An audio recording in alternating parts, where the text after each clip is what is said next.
Hi everyone. This is Laura from Book Bubbler. Just a quick check-in. It's Wednesday the 6th. And I wanted to say two things. One, thank you so much to Doris. And for everyone who is a new subscriber, I really appreciate it. I mean, I'm so touched. Doris, I just sat in my pajamas and listened to you talk and I just sobbed. I'm so grateful for you. I am so thankful that you are in my life. As minimal as this contact is, you are such a bright spot in BookTube and in the world, and it means so much to me that you know who I am and you think highly of me. That's very nice. Thank you. So thank you, Doris, and thank you everyone who is new here. Ooh, I don't want to get verklempt. The second thing is, okay, I hit my goal for the year of 400 subscribers. Again, thank you so much. So that's one tick in the positives column. I also failed at something. I already requested a book spontaneously based on the client who was just here. So most of my clients are readers, and we spend probably 10 to 15 minutes every massage appointment, either before or after, talking about what they've been reading, what I've been reading. We compare notes and things. And she was talking about Clive Cussler, who I'm sure most of you have heard of. He's sort of an adventurer. I always thought he was pretty duty, pretty bro-y, kind of a writer, but he's really popular. And she was telling me how much her son, who is my age, we went to school together, how much he enjoys these books, and he's got all of them. So she has been taking them from his house when she goes to babysit, and how much she likes them. And the one she was reading was really good. It's called The Eye of Horus. I'll try and put an image here. And yeah, I requested that. We talked about it before her massage. So while she was getting on the table, I logged into my library account, requested it, and it'll be ready for pickup on Friday. I really meant to not do this year, and that's happening anyway, so I'm just gonna roll with it. It's okay. It's just one book. It's the 6th, so I lasted longer than I thought I would have at the beginning. I thought I would have just automatically been like requesting all the things from the library, just because. So, okay. Ooh, this is interesting hair. Good thing I don't care. So, thank you again to everyone who subscribed. Thank you especially to Doris. And yeah, let's see if I can just keep it at one spontaneous request this month and not like the 10 or 12 I constantly have in a loop. We'll see. I'm not gonna hold my breath though. Hey guys, back for Friday reads. Okay, let's get cracking, shall we? I am using the very last of daylight outside plus my overhead lights, so let's get cracking on. Thank you so much for everyone who is a new subscriber, who has been commenting and watching and stuff lately.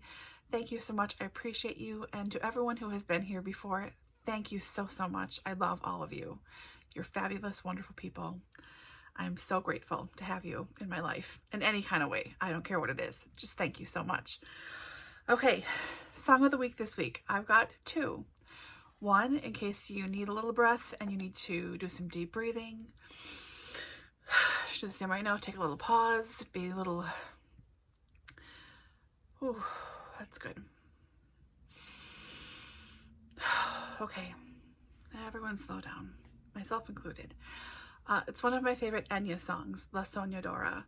I've loved Enya for probably 30 years, if not more. And if it's a song that's not in English, I tend to find it more relaxing. So this is one of those. It's just calmed me right down. So if you need to take a breath, take a break, I recommend that. I also recommend the other pick this week, which is Let the Music Play by Shannon. This song is a total jam. Like, I have it on a mix in my iTunes library called Reverse Skate. So this is in there. Lisa and the Cult Jam is in there. Rick James is in there. Oh gosh, who sings that song? Searching for the Perfect Beat. It's like Afro Future something. Oh man, it's gonna drive me nuts. Anyway, that's in there. All sorts of stuff like that. So I heard this on the radio yesterday when I was driving around, and it made me so happy. I cranked it up. People in the car next to me turned to look like, what? I was at a light. I just didn't care. I was just grooving by myself in my car. A chubby white lady shaking it as much as you can shake it while staying still. So those are my two very different picks this week for Song of the Week. Okay, for books that came in, I just have two. The first one is one from my mom. She read this and really enjoyed it and passed it on to me. So it's A Life Worth Living by Lady Colin Campbell. From what my mom said, she has a very interesting life. She's connected to some members of the royal family. I mean, obviously I don't know how. I haven't read this yet. She was born with a rare cosmetic genital defect in Jamaica in 1949. She was registered at birth as George William Zadie and brought up as a boy, one of 4 children in a family that comprised Lebanese immigrants and an old Jamaican money. So I'm assuming at some point she has corrective surgery and then, became a model in New York and designer. In the 1970s, she embarked on a short, violent, and disastrous marriage to Lord Colin Campbell. And then there's a bunch more. So she sounds really interesting. I don't know how my mom found out about her or got the book or what. It could have been for me. I have no idea. But this sounds really interesting, and I'm looking forward to reading that one of these decades. And then this one is it is a direct YouTube recommendation. This is both from Rachel at Colonnati and from my wonderful friend Shannon at That Sopo, who of course I will link below. And that is No Man's Land by A.J. Fitzwater. So Shannon recommended this to me. I don't remember why, but it sounds amazing. That's why I bought it. Excuse me. So I believe the author is from New Zealand, and this is based on a New Zealand myth.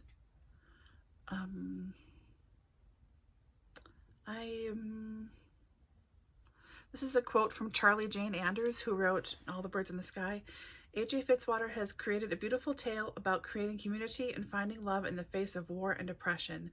These characters will stay with me for a long time. Okay, so when Dorothea T. Gray joins the land service and is sent to work on a remote farm in the Golden Plains of North Otago, she hadn't thought beyond filling the empty shoes of her twin brother who had left to serve in the Second World War. She finds save her brother, land she never thought she could reach, love she never knew existed. Sounds good. Sounds good. And with Rachel and Shannon recommending it, I mean, like, bing, bang, boom, you can't really beat it, can you? Okay. I just remembered something. I took notes and then forgot the notes over there in the other room and thought I'll remember everything, and I didn't. Okay, so before I do what I've read this week, I wanted to link an article on LitHub that was published probably a month ago now. So just at Christmas time, Barry Lopez passed away. Barry Lopez was an environmentalist, activist, nature writer, nonfiction writer, journalist, wonderful human, and he was a very dear friend of my Uncle Rob. As my Uncle Rob's friend Mary, who is pretty much like family, has said, like, Rob and Barry were like two sides of the same coin. So I didn't know that Barry was still sick before he passed, and Mary sent me a text to say 2 things. 1, that Barry had passed away, and 2, that an article about my uncle that Barry wrote was published on LitHub, Literary Hub, excuse me, and that I probably should go and read it and check it out. So I did. It was really wonderful, and it just reminded me of all of the stories I had heard about Barry from my uncle and of all the work that I know that he did, especially in the 60s and 70s, working in Alaska at the Fish and Game Department. So it's the article, I think, is part of an excerpt of the book that will be published about my uncle this year or next. I was just happy to see a publication date. It said 2021 or 2022, which this book has been talked about for, I'm going to guess, conservatively, a decade or more. His friend Craig, who is a former coworker, and someone else who I don't remember, are writing this book about my uncle. Anyways, So I'm sure that they asked Barry to write something, and this article is about my uncle from Barry Lopez. So I will link that below. It's really interesting read. It's nice to hear something from Barry about my uncle that is not in, oh my gosh, see here, Of Wolves and Men, which was the book that Barry wrote that really concerns my uncle a lot. He's in here majorly. So yeah, oh, there's young Barry. Young Barry. Well, 70s Barry, I should say. So yes, need to read this for sure. And I hope you guys enjoy the article. And if you have read anything by Barry that you really love, this one is his most famous one. And I think it was Arctic Dreams. It was the one he won the National Book Prize for. Anyways, there's that too. Okay, back to what I read. I finished 10 books this week. 6 of those books are picture books, so, you know. Just before the end of the year, I usually use the Goodreads finalists to catch up with some of the best of picture books for the year. Since it's not something I follow, I don't have children, but I do love reading picture books. So I went through and requested a couple of things based on that. So one of them, this is by Jayawardhana, I think. Child of the Universe, illustrated by Raoul Colon. This is about a little girl and her father talking at nighttime, and he's telling her about how she is made up of stardust and particles from the universe. And the illustrations are beautiful. The message is beautiful. This was such a lovely, lovely book. I mean, look at this. And it looks like it's pencil illustrated, so there's lots of hatchings and really some depth and warmth in the illustrations. I mean, come on, look at this. I loved this. Really wonderful, and I think it would be great for anyone with little kids who wants to show them that they're part of something bigger than just themselves. Because kids think it's all about them. If you've known kids, which I'm sure you guys all do. It's an age that they hopefully pass. Okay, this was also a finalist in the Goodreads thing. This is If You Come to Earth by Sophie Blackall. And this is about how this little kid is writing a letter to aliens who are visiting, and he's telling them, you know, what you need to know about Earth. So this kind of had Richard Scarry vibes to it, and the detail, and especially I talked about like the different places people can live and what people look like, and oh my gosh, it was really, really wonderful. The different weather. Where is that page, Richard Scarry page? Well, this, I mean, come on. What's in the ocean? I thought it was heartwarming and wonderful. I wouldn't mind a copy for myself to reread on my own, because I do reread picture books. And then one of, I don't remember which book it was. I think, oh, it must be What We'll Build by Oliver Jeffers. I love Oliver Jeffers' work.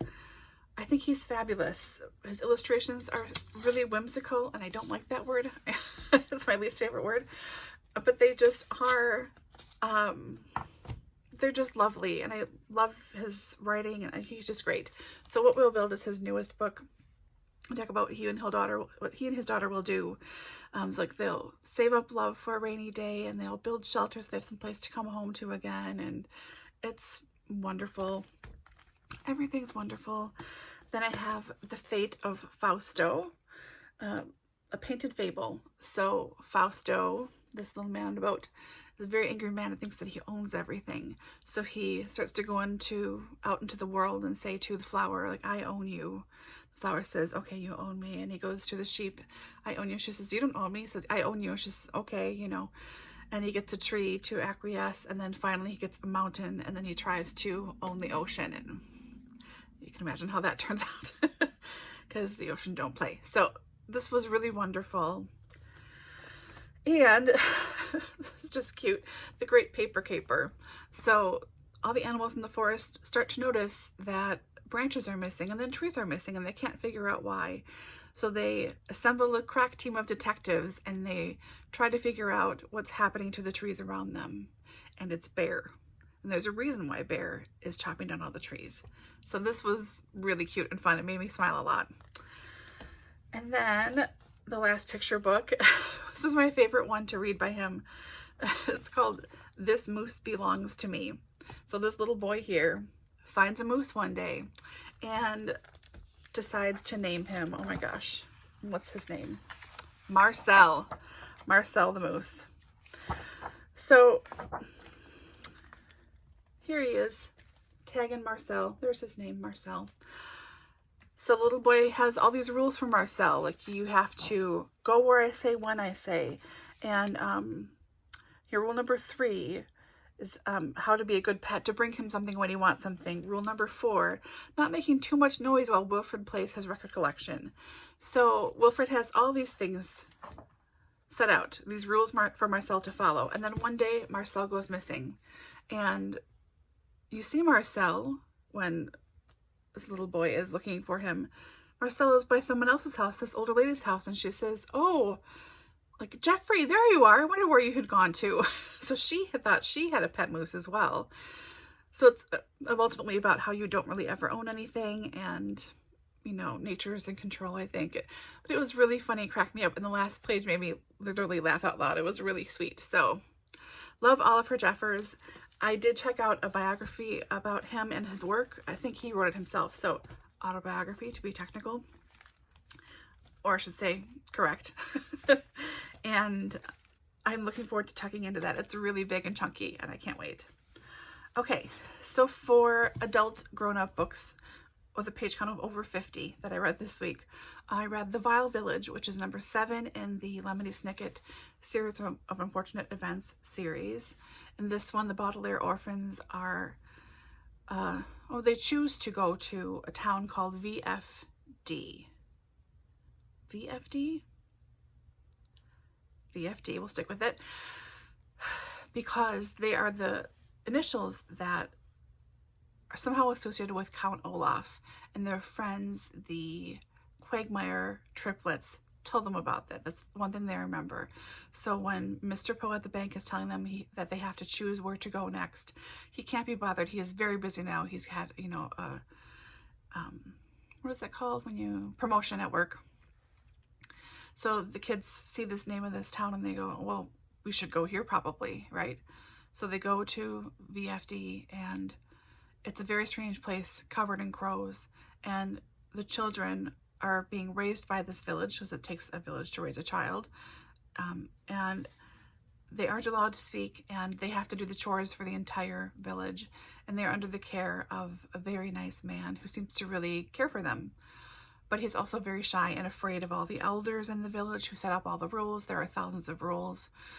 So the kids are very ingenious as usual, and you see the Quagmire triplets a little bit.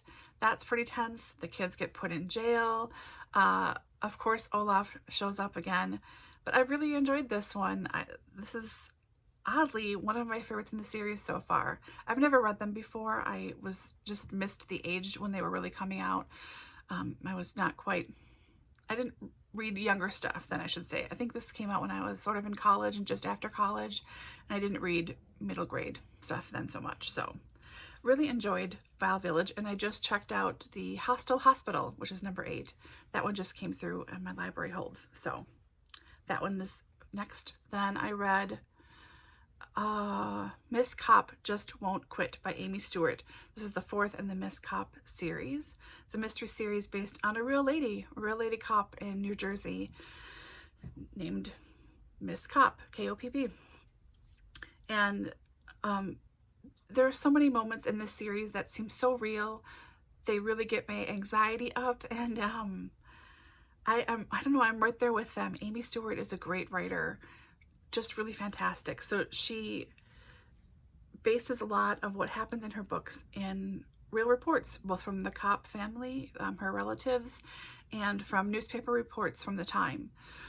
Because of course, as Lady Detective, she was big news. You know, she was all over the place. They kept talking about her, all the stuff. So in this one, Constance Kopp is charged with bringing in 2 people to send to a mental institution the next day.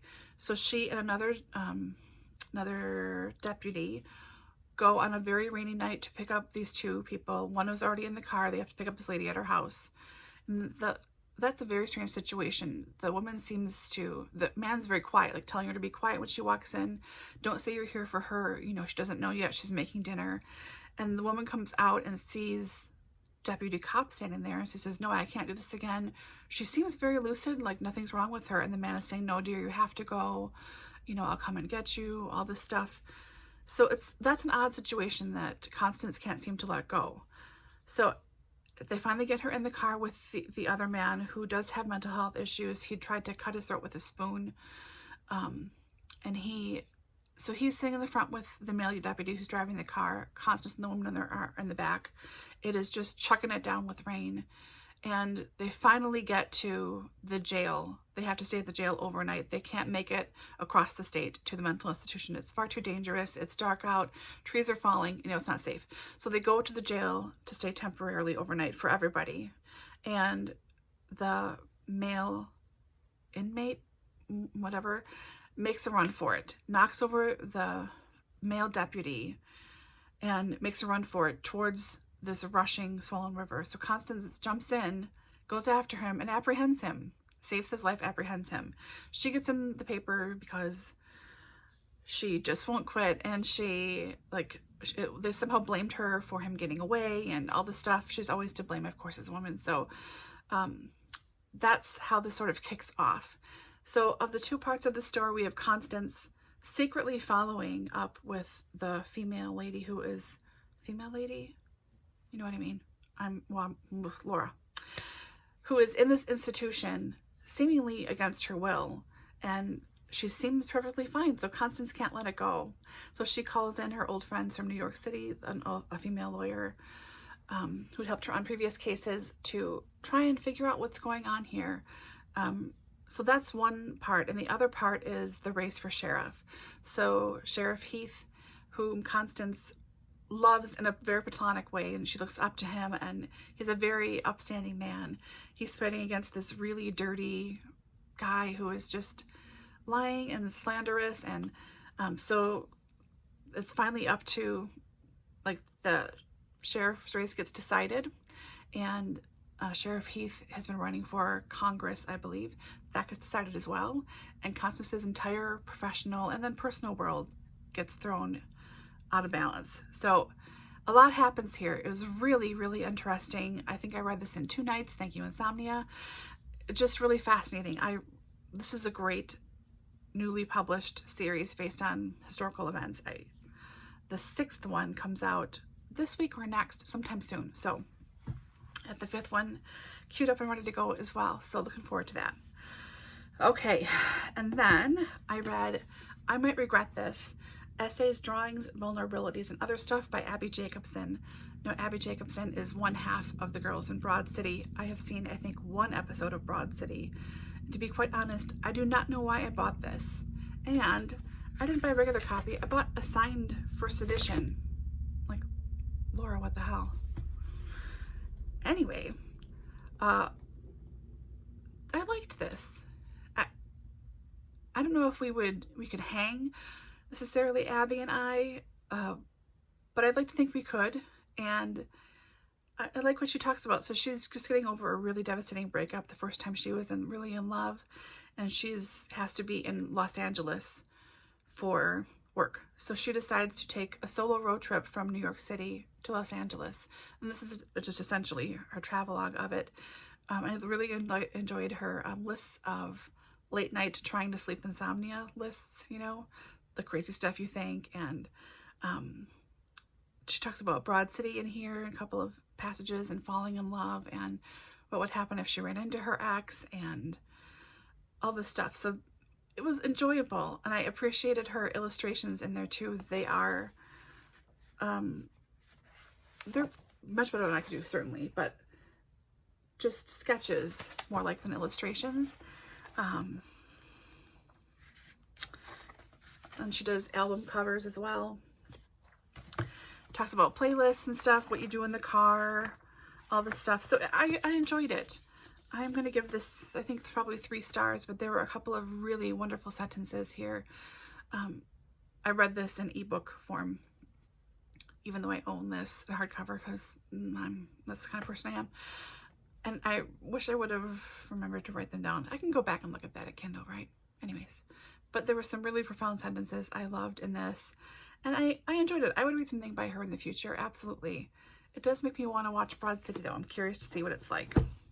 And the very last book I read this week, Bridgettes. This is the Viscount Who Loved Me, the second in the series. So in this one, we're following Anthony as he marries. He decides at the end of the last book that the book previous to this, that he is ready to marry, and that's it. He's not expecting love. He just has to find someone who is not an idiot and who he can get along with and find attractive enough to have babies with, but you know, he's not worried about love. He just wants to get married and be done with it, not think about it anymore. And then he decides on Edwina. This younger girl, it's her first season, I believe. But Edwina has an older sister, and Edwina wants her older sister, Kate, to okay everybody. And everyone's a little afraid of Kate. She is almost a spinster, but not quite. And she speaks her mind and doesn't seem to put up with stuff. So people who have started to try and court Edwina before, she shuts him down. Kate shuts him down right away and is like, no, he's not for you, you know.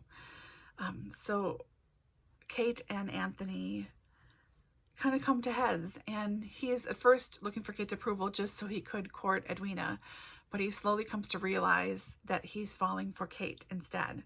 And as much as Kate doesn't want him because she thinks he's a rake and a rogue, she's starting to fall for him too. And after this crazy weird misunderstanding, and of course Mrs. Featherington is involved, they end up having to marry. So they get married, and he tells her, listen, this is not about love. She says, I agree, it's not about love, but they both sinkingly kind of go, oh God, I think I might love them, you know. So really lots of fun, enjoyed it. Anthony is not my favorite Bridgerton by a long shot, but he is a really good person. Bridgertons are all really good people. Who am I talking about? I mean, and I like Kate. I like that she is a tough cookie. So yeah, I enjoyed this. Probably 3 stars.